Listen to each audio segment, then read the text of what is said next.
Hi everyone! Today I want to show you 3 bouquets with a flower that is used quite in bouquets. And that is a tulip.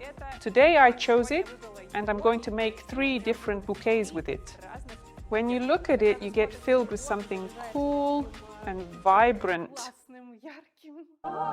Honestly, when you look at a yellow tulip, it evokes in you something like an explosion of energy and emotion. It's great to use yellow not only in tulips, but also, for example, in mimosa in a spring bouquet. But today I won't be using a bright yellow tulip. Instead, I have this pastel light yellow tulip of the avant-garde variety. And it's exactly with this one that I'll be making 3 different bouquets. And the first bouquet is bright and sunny. And I'm using tulips and mimosa. It's called a duo bouquet. What is a duo bouquet? It's when 2 types of flowers are used in one bouquet. We also have bouquets with 3, 4, or even 5 types of flowers. But when we have 5 types of flowers, it's already considered an author's bouquet. The bouquets will be small. I have 20 tulips here, and I need to divide them into 3 bouquets so that it's enough. That's about 6, 7 tulips per bouquet. The mimosa is quite voluminous, but I can't use 6 if they're the only large flower in the bouquet. I'll use only 1 large flower in the bouquet. I won't use 6 of them because after all, we pay attention to that. Even or odd numbers. So I'll have 7 little tulips with mimosa. The bouquets will be small. Now I'll pick for the bouquet quite a fairly heavy, fluffy branch.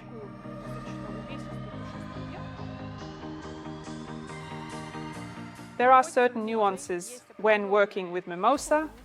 You can make the bouquet look more lush, or you can arrange it so that everything is neatly compressed.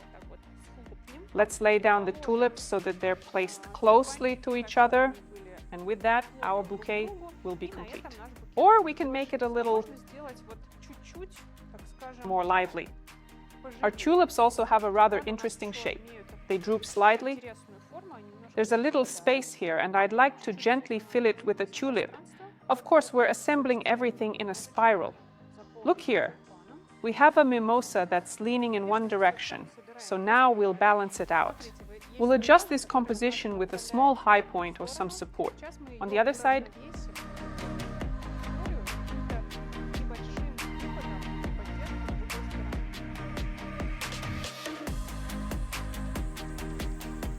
of course, sometimes it's unpredictable in what condition flowers arrive. Tulips often come in like this. And mimosa sometimes arrives in even smaller quantities, I don't know. That's why you need to know how to work with all kinds of situations. With crooked tulips and with crooked mimosa. The main thing is to highlight that and turn it into a feature of your bouquet. And if your tulips arrive, if they're all slanted and crooked, there's a specific method and technique to straighten them out. And we already have a full video about that, which you can also check out. Now let's add just a little branch of mimosa in the back.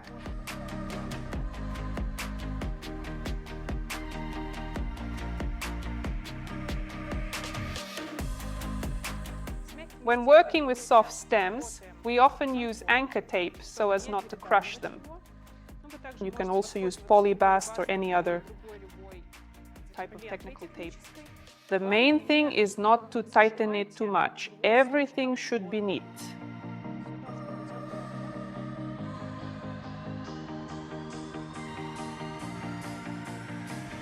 We'll wrap it up more and it will look even more voluminous. So that's the story of the tulip and mimosa. This is actually one of the most popular options, a bouquet with tulips. For now, I'll set it down on the table. Let's make one more little bouquet. I want to take this one. It will be more luxurious, richer, and for this, I'll use ranunculus and tulips. Here you can actually make it a bit denser. You can take, for example, 3 ranunculus. They really enhance your bouquet, and the tulip next to them opens up even more. It looks even more luxurious. Working with ranunculus also requires a certain level of stress tolerance, because all the stems are crooked, twisted, sometimes even short. When you start working with them, everything just doesn't go the way it should. So you need to be patient in order to tame them and arrange them in the best possible way.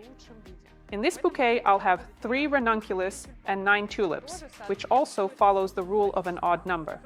Since tulips tend to twist a bit and don't have a clearly straight shape, I'll have to fuss with them a little. I wanted to make this bouquet a bit denser. I want it to be neat, even, clear and compact. Actually, when these tulips open up, I love working with peony tulips because if you get one leaf that's rotten or damaged, you can just tear it off and it won't be like that. It's noticeable that something happened to the tulip, but if you have a single layer tulip, then that one petal that you remove will be very noticeable.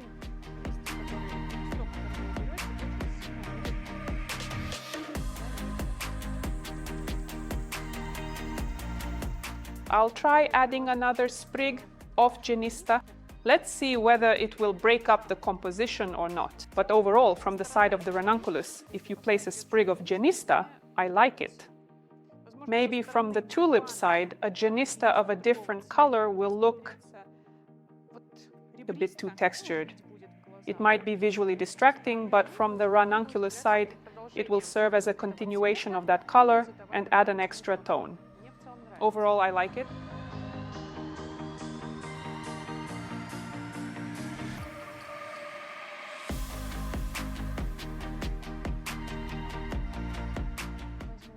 I'll take an even longer genista to slightly lighten up our bouquet. It's so light and delicate. We'll still place the tulips in water and they will stabilize more and won't be as soft anymore.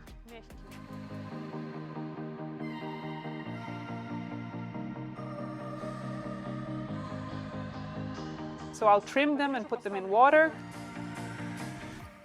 And that's bouquet number 3.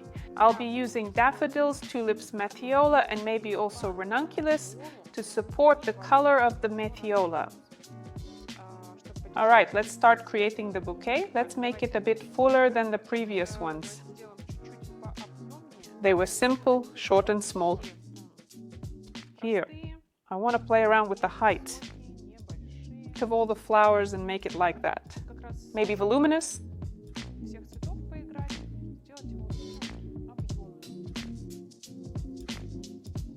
Even make it spacious, light and airy. Thanks to the space between the flowers, it will look very light.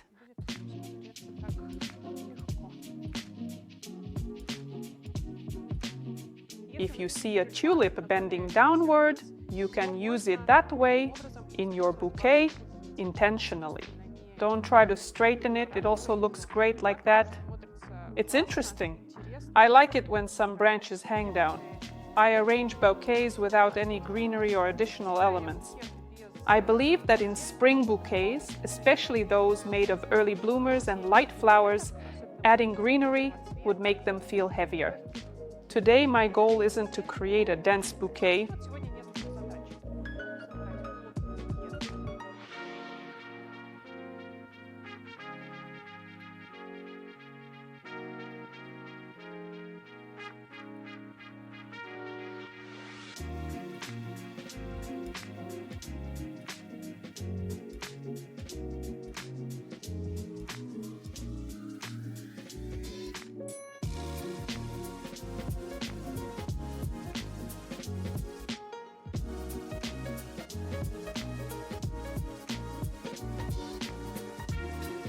I want to twist this tulip a bit, place it a little higher. Oh, I can't place it higher because it's a bit too short. Well then, and here I feel like adding something else. I have one more tulip for the bottom part of the bouquet. Let's place it there since it's also short. I need the flowers to reach the water. Let's turn this daffodil a little. All right, and we'll add one more little daffodil.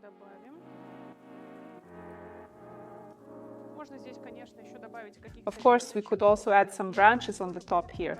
I think it'll look great. Let's remove everything extra and tie it up. Almost all the stems here are soft, except for the matthiola. And we're also using an anchor tape. While we were tying them, they shifted a little. They slid out of place. Naturally, all of this will still be wrapped. And it'll look more interesting. In that way, our bouquet will be transformed. Let's clear all the vases off the table to make room for wrapping. Let's start with the last bouquet. We'll take some tissue paper. I also like the white one. Its lightness fills in the extra parts, let's say. The space, thanks to its texture. Tissue paper doesn't weigh the bouquet down. On the contrary, it gives it an extra, some kind of airiness. But overall, this bouquet could have easily been wrapped with just one piece of craft paper, and that would have been enough. But not this time. I decided to go all out and add more. Here's another piece that I folded into triangles. I split one piece into two parts. And now more to the front, right where I didn't have enough material. Just like this. We tie it again in the same place where we already had the binding. And we wrap it up so that the bouquet doesn't get smaller. Let's take the packaging.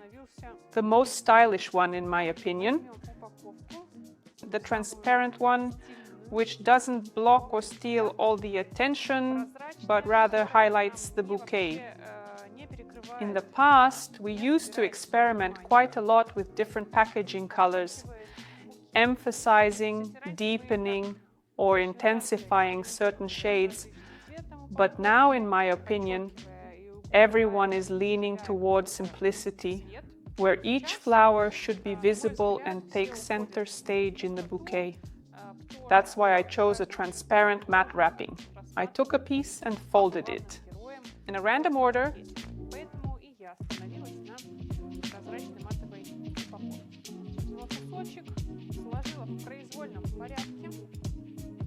We'll leave it like this and wrap everything again in the same spot. We started somewhere around here and continue all the way to the end.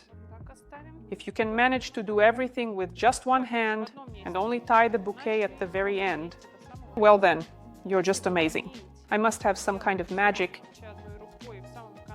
because I need to wrap layer by layer to make sure the wrapping doesn't come off. Let's cut a few more pieces.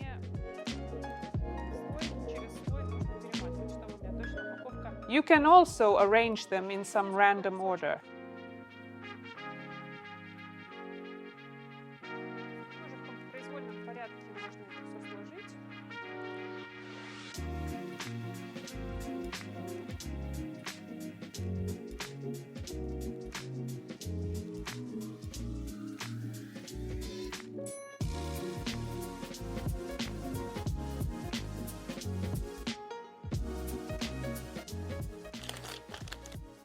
The wrapping should add even more volume to the bouquet.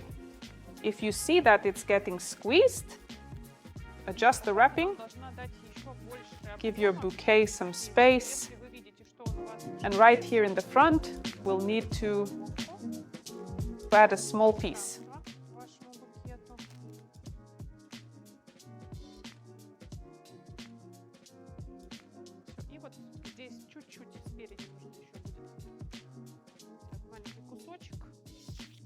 In fact, the wrapping is entirely up to your improvisation. Just do it however you like. Go ahead and do it. The main purpose of the wrapping is to highlight the bouquet, meaning don't make it too tall in the front so the flowers get hidden, and don't make it too low in the back either. This way, the bouquet won't look small in an awkward, tiny wrapping.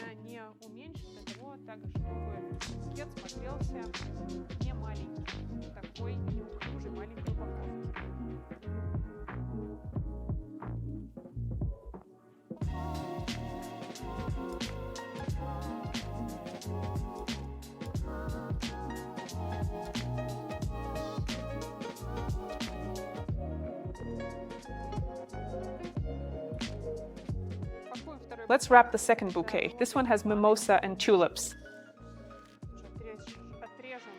We'll cut a couple of pieces of wrapping paper.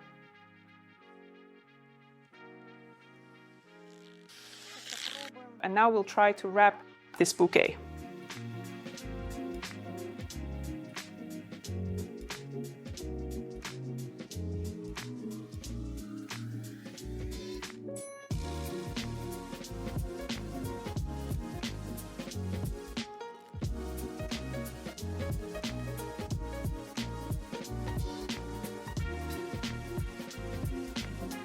I actually wanted to arrange it a little tighter, so the mimosa turned out to be quite sprawling. The tulips are also sprawling, but they looked that way because they had wilted a little. While I was preparing this bouquet and working on the others, they kind of got thirsty, drink, so to speak, and started to droop.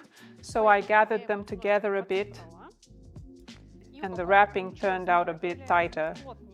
In the first bouquet that I wrapped, it was more expansive and voluminous. Here we made it a bit more compact. But again, I want to say that I don't cover the center. I'll probably leave it like that, won't touch it. I won't add any more wrapping. We'll tie it up, and that's the final step.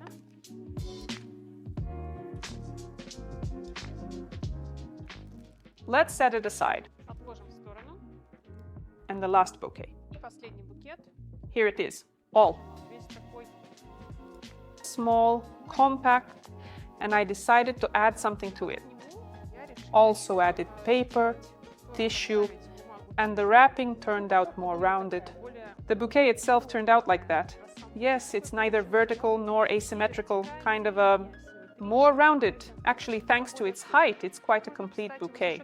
You can also unfold the tissue into several parts, open it up and cut it, just like that. Simply go around in a circle. And I had one more piece of tissue left.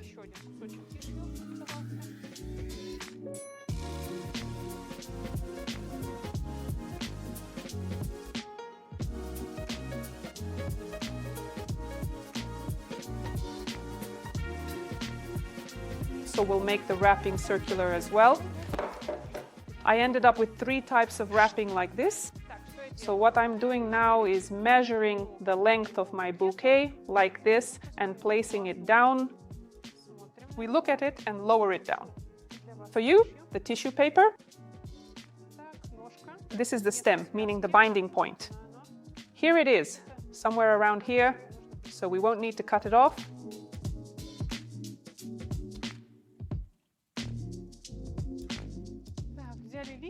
We take a sheet.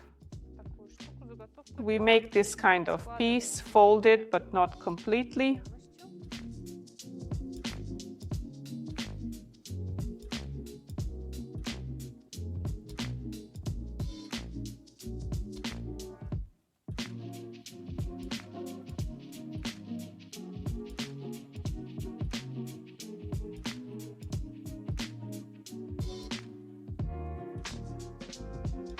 And in the front, like this, to connect these 2 pieces together.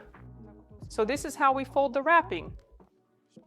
Tuck it in from both sides and place it underneath.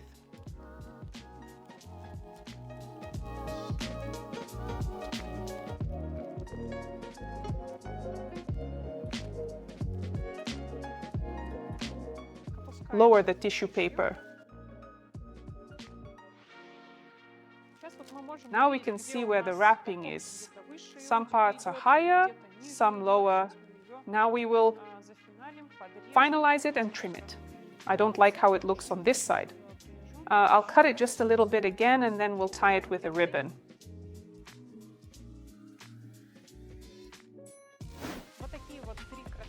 Here are the 3 beauties I ended up with. You can also experiment. Add other flowers to your bouquets with tulips. You can even add branches. That will also look great. I wish you good sales, great clients, inspiration and strength. Thank you so much for your attention and bye-bye. See you!